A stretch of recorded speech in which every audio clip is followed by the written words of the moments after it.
Maharashtra bulletin, आपला महाराष्ट्र, आपली बातमी. नाशिकच्या सातपूर परिसरात वाहनधारकांची झोप उडवणाऱ्या बॅटरी चोराचा अखेर पोलिसांनी करेक्ट कार्यक्रम केलाय.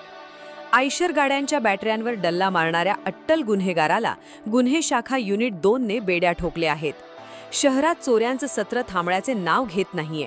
मात्र नाशिक पोलिसांनी आता गुन्हेगारांना सळो की पळो करून सोडले आहे. 1 मे रोजी सातपूर परिसरात उभ्या असलेल्या आयशर गाड्यांमधून 5 महागड्या बॅटऱ्या चोरीला गेल्या होत्या. या चोरीचा व्हिडिओ सोशल मीडियावर वाऱ्यासारखा पसरला आणि खळबळ उडाली. या चोरीचा तपास करणे पोलिसांसमोर एक मोठे आव्हान होते. गुन्हे शाखा युनिट 2 चे सहाय्यक पोलीस निरीक्षक हेमंत तोरकर, पोलीस उपनिरीक्षक प्रेमचंद गांगुर्डे यांच्या पथकाने तब्बल 60 सीसीटीव्ही फुटेज पिंजून काढले. या तांत्रिक तपासात एक संशयित रिक्षात बॅटऱ्या भरून नेताना दिसून आला. पोलिसांनी खबऱ्यांचं जाळं पसरवलं आणि गुप्त माहितीच्या आधारे वडाळा गावच्या म्हाडा बिल्डिंग परिसरात सापळा रचला. या कारवाईत पोलिसांनी अनिकेत गणेश पाटील या संशयिताला रिक्षासह ताब्यात घेतले.